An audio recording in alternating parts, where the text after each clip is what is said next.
Sir शुरू होने से पहले मैं एक बात कहना चाहती हाँ हूँ। जी। मैं आपका बहुत थैंक यू कहना चाहती हूँ।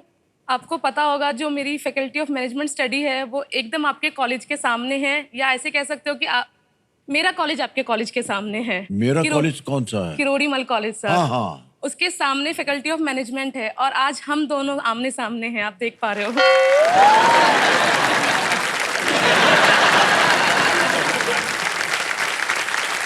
जब हम थे ना वहाँ हाँ। किरोड़ीमल कॉलेज में, तो सामने जो आपने अभी संस्था का नाम लिया है, हाँ। वो थी नहीं। हमारे सामने तो हंसराज था, हंसराज कॉलेज। हंसराज थोड़ा के सा बीच आगे में आ चल गई के अब हिंदू वो। कॉलेज, फिर उधर सेंट स्टीफेंस। Yes sir. और सामने इधर कुछ नहीं था। वो पहले साउथ कैंपस वो में थी। जंगल बियाबान था हाँ, सामने। सर। उधर हम लोग क्रिकेट खेलने जाया करते थे। अभी तो जो आमने सामने वाली बात है वो गायब हो गई। नहीं सर, पर है, प्रूफ तो है ना, मैं वहां से आई हूँ। मैं आपको वही बता रही हूँ, उसका प्रूफ कैसे होगा सर। हाँ। देखिए, आपको पता है वहां पे हम लोग रिक्शे मेट्रो से उतरते हैं, रिक्शे वाले भैया को बोलते हैं कि हमें एफएमएस जाना है। वो ऐसे पूछते हैं, आपको रास्ता पता है ना, कहाँ जाना है? तो फिर हम बोलते हैं, आपको किरोड़ीमल पता है? अरे हाँ, अमिताभ सर का, बैठो अभी भी जाके जाते हैं। ओहो। लेकिन देवी जी ऐसा है, इतनी सब कहानी आपने बताई क्यों हमको? कि आपके सामने वाले कॉलेज से हैं, आपके एकदम सामने हम बैठे हैं, ये हमारे लिए बड़े सौभाग्य बात है। ऐसा बोल करके आपको आसान प्रश्न नहीं आने वाला है। जो यहाँ होगा वो हम बोल देंगे।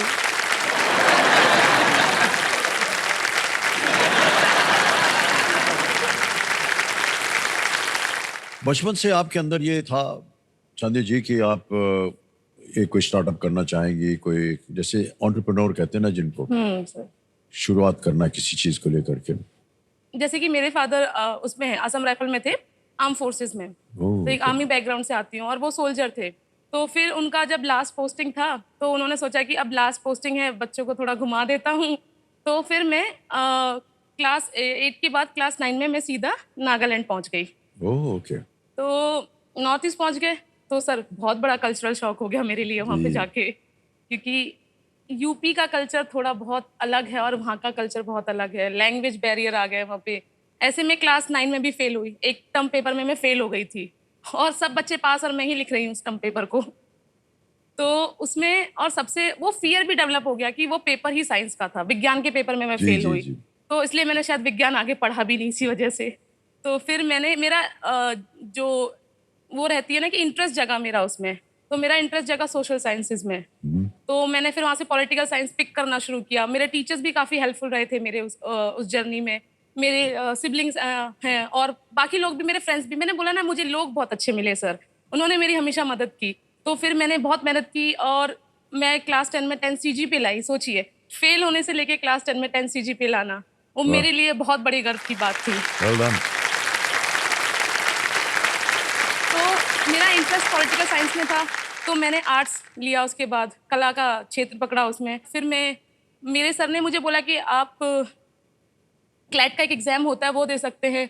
मेरा सर लॉ में बहुत इंटरेस्ट था, तो एक कॉमन लॉ एडमिशन टेस्ट होता है, वो मैंने 2016 में दिया और मेरी 155 रैंक भी आई थी उसमें। कितने लोग उसकी परीक्षा देते हैं? लाखों में देते हैं सर उसकी उसमें परीक्षा। आपकी 155 रैंक आई थी मेरी। बताइए। उसके बाद कुछ फाइनेंशियल कंडीशन की वजह से मैंने एडमिशन नहीं लिया, क्योंकि एनालिस्ट की फीस काफ़ी महंगी होती है। तो मैंने सोचा कि छोड़ो कोई बात नहीं, 1 साल एक्स्ट्रा पढ़ लेंगे। अगर आप 5 साल का लॉ करते हो, मतलब इंटीग्रेटेड कोर्स करते हो, तो 5 साल हो जाता है। अगर आप अलग-अलग करते हो तो पहले आपको ग्रेजुएशन करनी पड़ती है, फिर आप लॉ कर सकते हो। तो मैंने इंटीग्रेटेड छोड़ के फिर मैंने सोचा कि दिल्ली विश्वविद्यालय में एडमिशन ले लेते हैं। तो आपके साइड वाले कॉलेज में ही थी फिर मैं, हाँ, रामजस में। सामने वाले। जब मैंने बैचलर्स ऑफ पॉलिटिकल साइंस पढ़ी, पहले मैंने रामजस कॉलेज से की है। आपके हाँ, वो साइड में। हाँ, वो साइड में है सर। तो उसके बाद फिर मेरा लॉ में काफ़ी इंटरेस्ट था। फिर मैंने ड्यू एलएलबी एक एग्ज़ाम होता है, वो एग्ज़ाम दिया।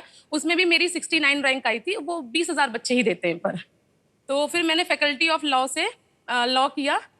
तो फिर मैंने प्रैक्टिस करना शुरू किया, क्योंकि मेरा बहुत ऐसे इच्छा थी लॉ पढ़ने की। और जैसे आप जानते भी हो, लॉ समझते हो, तो आपको ऐसा होता है कि आप काफ़ी पावरफुल फील करते हो। अरे मुझे सब आता है। ऐसे वाला हुआ मेरे साथ में। तो फिर मैंने जब प्रैक्टिस करनी शुरू की, और मुझे लोगों से बात करना, आप देख ही पा रहे होगे मैं काफ़ी बात कर लेती हूँ। ये हमको समझ में आ रहा है। धीरे धीरे मुझे ऐसे बातचीत बगल से भी हम घुसने की कोशिश करें आपको रोकने के लिए तो भी वहां रास्ता रोक दिया जाएगा। तो हम एक चीज अभी थोड़ा सा एक एक रोक रहे हैं आपको बात करने से आगे कि